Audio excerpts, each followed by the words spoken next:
So hello viewers, আপনাদের সকলকে স্বাগত এসকে বাংলা আপডেট চ্যানেলের আরেকটি নতুন ভিডিওতে। তো জানুয়ারি মাস শেষ হতে চলল, রইল বাকি আর কয়েকটি দিন ফেব্রুয়ারি মাস আসতে। পশ্চিমবঙ্গ সরকারের তরফ থেকেও লক্ষ্মীর ভাণ্ডার সম্পর্কে বিভিন্ন রকমের আপডেট চলে আসছে। তো এরই মধ্যে একটি আপডেট হলো যে ফেব্রুয়ারি মাস থেকে বিভিন্ন মহিলাদের টাকা, লক্ষ্মীর ভাণ্ডারের টাকা ঢুকবে না।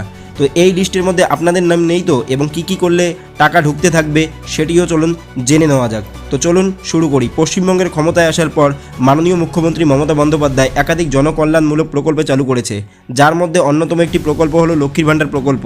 এই প্রকল্পটি মহিলাদের আর্থিক সুরক্ষা প্রদান করতে বিশেষভাবে জনপ্রিয় হয়ে উঠেছে। সাধারণ শ্রেণীর মহিলারা এই প্রকল্পের অধীনে প্রতি মাসে 1000 টাকা এবং তপশিলি জাতি ও উপজাতি শ্রেণীর মহিলারা প্রতি মাসে 1200 টাকা ভাতা পান এই প্রকল্পের আওতায়। তবে ফেব্রুয়ারি মাস থেকে এই প্রকল্পের বড় পরিবর্তন আনা হচ্ছে।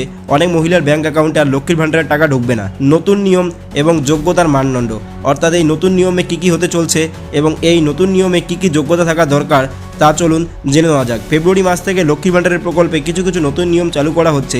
এই নিয়মগুলি মেনে চললেই কেবলমাত্র মহিলারা এই প্রকল্পের সুবিধা পাবেন। সেই নিয়মগুলি হলো, চলুন দেখে নেওয়া যাক। 1. বয়সের সীমা, অর্থাৎ আপনার বয়স কত থেকে কতর মধ্যে হতে হবে। লক্ষ্মীর ভাণ্ডার প্রকল্পের সুবিধা পেতে হলে মহিলাদের বয়স হতে হবে সর্বনিম্ন 25 বছর থেকে সর্বোচ্চ 60 বছরের মধ্যে। তবে বয়সের প্রমাণপত্র জমা দিতে হবে, অর্থাৎ এই প্রকল্পে আবেদন করার জন্য সর্বনিম্ন যেটা বয়স সেটা হতে হবে হলো 25 বছর এবং সর্বোচ্চ 60 বছর। এর কমে যদি আবেদন করতে কেউ যায় তবে সেটা হবে না, আর 60 বছরের মধ্যেই তাকে আবেদন করতে হবে। 2. ব্যাংক অ্যাকাউন্টের সঙ্গে আধার কার্ড লিঙ্ক। লক্ষ্মীর ভাণ্ডার প্রকল্পের সুবিধা পাওয়ার জন্য মহিলাদের নিজের নামে একটি সিঙ্গেল ব্যাংক অ্যাকাউন্ট থাকতে হবে এবং আবশ্যক সেই ব্যাংক অ্যাকাউন্টের সঙ্গে আধার কার্ড লিঙ্ক করা থাকতে হবে। ব্যাংক অ্যাকাউন্টের সঙ্গে আধার কার্ড লিঙ্ক করা না থাকলে এই প্রকল্পের সুবিধা এবার থেকে আর মিলবে না। 3. KYC সম্পন্ন করা বাধ্যতামূলক, অর্থাৎ আপনার ব্যাংক অ্যাকাউন্টের সাথে KYC আবশ্যক। KYC করা অবশ্যই দরকার। যেসব মহিলারা এখনও তাদের ব্যাংক অ্যাকাউন্টে KYC প্রক্রিয়া সম্পন্ন করেনি তাদের টাকা বন্ধ হয়ে যেতে পারে। আগামী মাস থেকে এই প্রকল্পের টাকা তাদের ব্যাংকে আর ঢুকবে না। 4. আয়ের উৎসের শর্ত, অর্থাৎ আপনি কী থেকে আয় করছেন বা আপনার আয়ের পিছনে উৎস কী। যারা সরকারি বা বেসরকারি চাকরি করেন অথবা অন্য কোনো পেশা থেকে আয় করেন তারা এবার থেকে আর এই প্রকল্পের যোগ্য নন। পরিবারের কেউ যদি আয়করদাতা হন তাহলে সেই মহিলারাও এই প্রকল্পের বাইরে পড়বেন। তো এখন থেকে আবার নতুন করে দুয়ারে সরকার ক্যাম্পে পুনরায় আবেদন শুরু হচ্ছে লক্ষ্মীর ভাণ্ডারের জন্য। তো যেসব মহিলারা নতুন নিয়ম অনুযায়ী এই প্রকল্পের সুবিধা পেতে চান এবং সমস্ত শর্ত পূরণ করবেন তারা দুয়ারে সরকার ক্যাম্পে গিয়ে এই প্রকল্পের জন্য আবেদন করতে পারবেন। রাজ্য সরকারের পক্ষ থেকে এই ক্যাম্প শীঘ্রই চালু করা হচ্ছে। কাদের নাম বাতিল হলো? লক্ষ্মীর ভাণ্ডার প্রকল্প থেকে একাধিক মহিলার নাম বাতিল করে দেওয়া হয়েছে।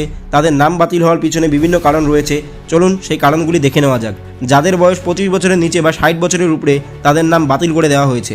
যাদের ব্যাংক অ্যাকাউন্টের সঙ্গে আধার কার্ড লিঙ্ক করা নেই তাদের নাম বাতিল করে দেওয়া হয়েছে। যারা ব্যাংকে KYC জমা দেননি তাদের নাম বাতিল করে দেওয়া হয়েছে। যাদের পরিবারের কেউ আয়করদাতা এবং সরকারি বা বেসরকারি চাকরি করেন তাদের নামও এই প্রকল্প থেকে বাতিল করে দেওয়া হয়েছে। তো এই নতুন নতুন যেই নিয়মগুলো চালু করা হয়েছে এই সব নিয়মের ফলে কী কী প্রভাব পড়তে পারে চলুন সেটিও একবার জেনে নেওয়া যাক। ডিসেম্বর মাসে আরও 5 লক্ষ মহিলাকে এই প্রকল্পের আওতায় আনা হয়েছিল। তবে এই নতুন নিয়ম অনুযায়ী ফেব্রুয়ারি মাস থেকে বহু মহিলার নাম বাদ পড়বে। রাজ্য সরকার স্পষ্ট জানিয়ে দিয়েছে নতুন নিয়ম কার্যকর করার ফলে প্রকল্পের স্বচ্ছতা আরও বাড়বে এবং প্রকৃত উপভোক্তাদের কাছেই এই প্রকল্পের সুবিধা পৌঁছবে। লক্ষ্মীর ভাণ্ডার প্রকল্প মহিলাদের জন্য একটি বড় আর্থিক সহায়তা হলো নতুন নিয়ম কার্যকর হওয়ার পরে অনেক মহিলাকে এই প্রকল্পের সুবিধা থেকে বঞ্চিতও হতে হবে। যারা এখনও এই প্রকল্পে আবেদন করেননি তাদের দ্রুত আবেদন প্রক্রিয়া সম্পন্ন করার জন্য রাজ্য সরকারের পক্ষ থেকে পরামর্শ দেওয়া হচ্ছে।